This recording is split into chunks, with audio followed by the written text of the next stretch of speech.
Hey everyone, and welcome back to Sip and Talk. I'm Joe for another deep dive. How's it going, Sunny? I'm doing pretty well. How are you? I'm fantastic. Trying to stay warm in this crazy cold. I swear my bed has developed its own gravitational pull these days.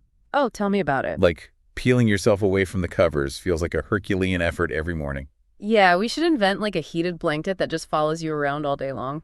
Yes, please.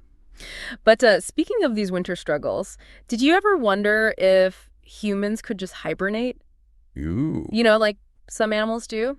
Just skip the whole cold season business? Okay, now you're speaking my language. No, right. Like, I would love to just press snooze on winter for like 3 months. Yeah. I actually did a bunch of research on this. Oh, cool. Because yeah. Who wouldn't want to, right? Yeah. And it turns out that this whole hibernation thing is way more complicated than just taking a really long nap. Oh, it's fascinating. We thought it was all about like cold temperatures triggering a long sleep. Right. But now research suggests that there's like this specific switch in the brain that controls this whole process. Hold on, a hibernation switch. What? Like a literal on and off button for a deep sleep. Well, not quite a button, but certain areas in the brain seem to regulate this whole hibernation thing. Okay. But before we go full sci-fi, let's back up a bit. Yeah.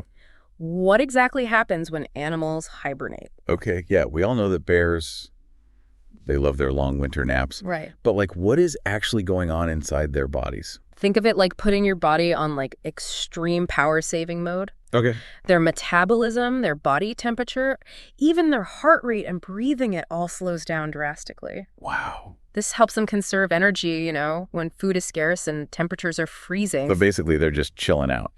Exactly. Right. Literally. I love it. Now, here's where it gets interesting and a little tricky for us humans. You see, we are warm-blooded, meaning our bodies work hard to maintain a stable internal temperature. Yeah. Especially for our brains. Yeah, our brains are kind of energy hogs, right? Big time. They need a constant supply of oxygen and glucose to function. Right. So if our core body temperature dropped too low, like it does during hibernation, it could be disastrous for our organs. Okay. Especially the heart and brain. So it's not as simple as just turning down our internal thermostat for a few months. Not at all. Our hearts couldn't handle the strain of working at those super low temperatures. Oh, wow. Plus, while hibernating animals can store fat super efficiently, Right.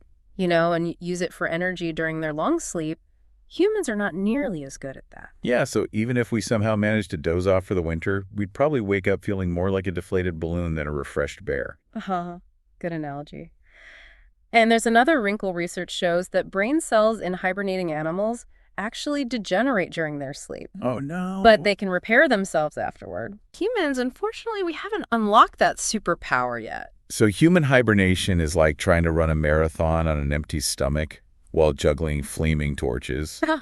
Not advisable. Not a good idea. Okay, but what about those sci-fi movies where they freeze people to be revived in the future? Right. Is that any more realistic? Cryogenics. It definitely captures the imagination. It does. The idea is to preserve a body at super low temperatures, hoping that future tech can revive them.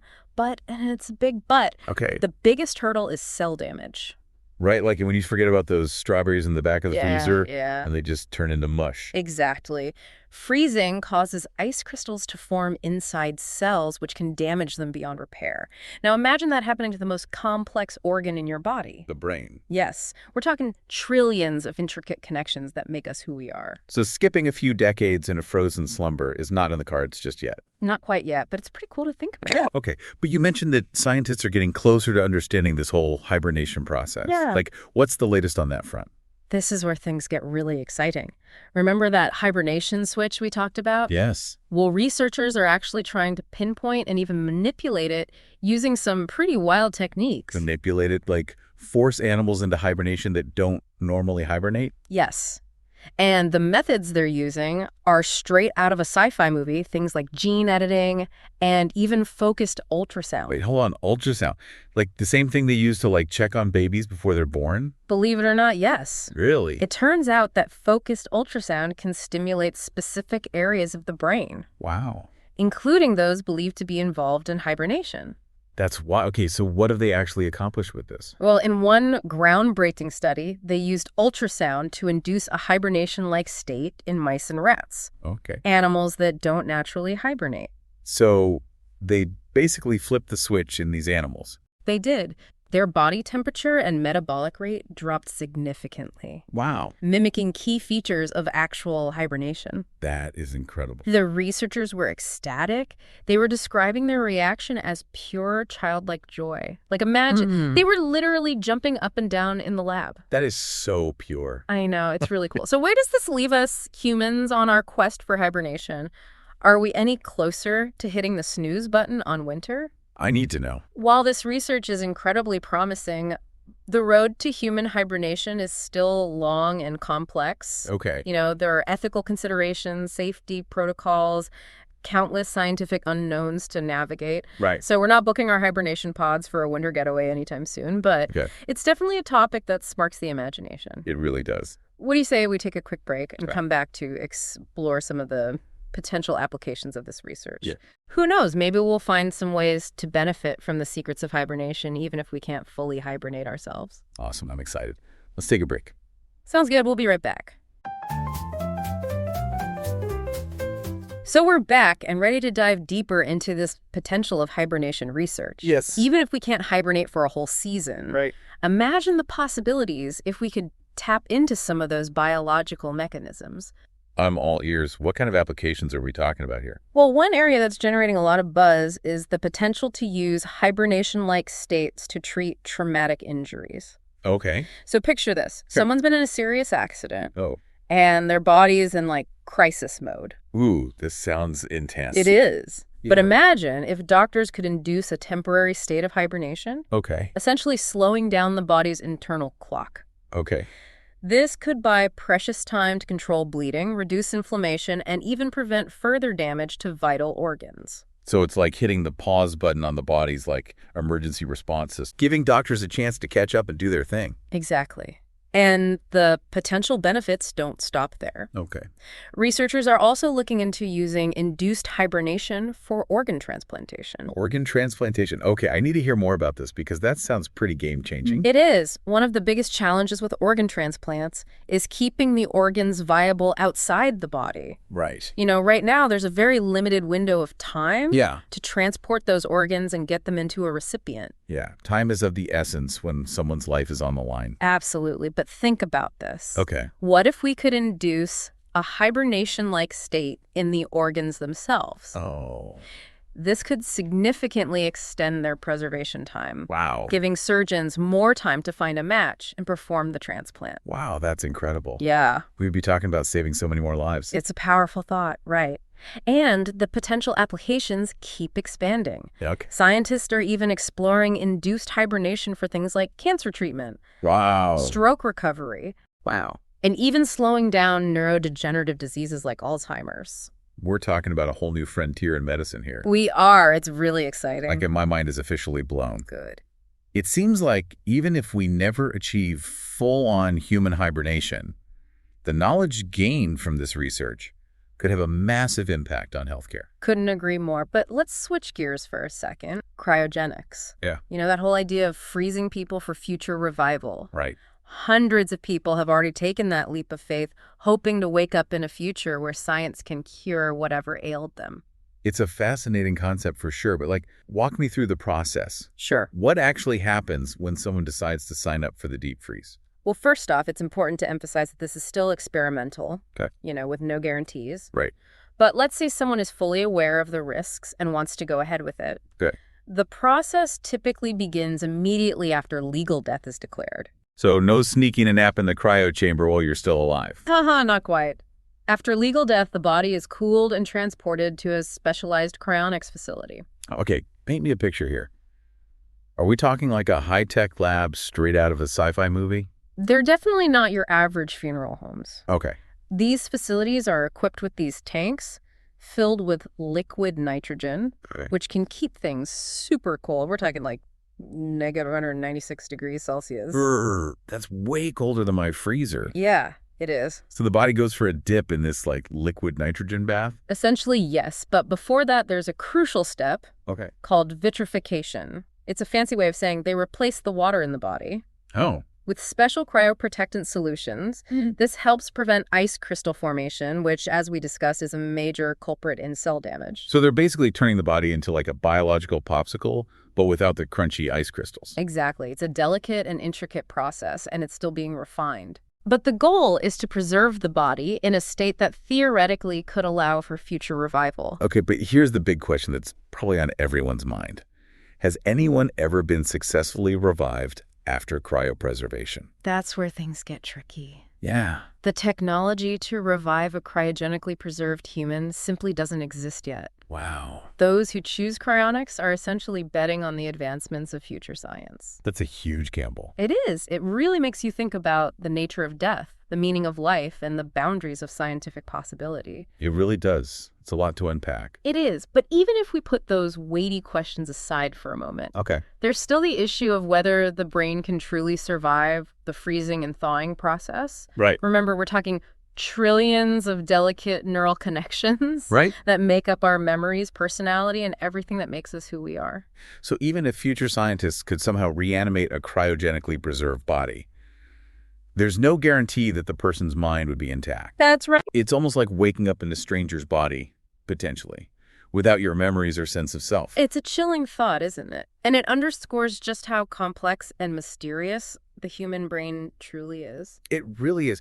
Okay, so cryonics is definitely a topic that sparks both fascination and healthy skepticism. Yeah. But let's bring it back down to earth for a moment. What are some of the ethical challenges that researchers face Okay. when it comes to hibernation research? That's a great question because as with any groundbreaking scientific endeavor, we need to carefully consider the ethical implications. Of course. And one major area of concern is informed consent. Okay. You know, if we're talking about inducing a hibernation-like state in humans, especially for medical purposes, Yeah. we need to ensure that patients fully understand the potential risks and benefits. Right. And that their participation is truly voluntary. Right. We can't just put people into a deep sleep without their full understanding and agreement. Absolutely. What about long-term health effects? Are there any concerns about potential consequences down the line? That's another crucial ethical consideration. Okay.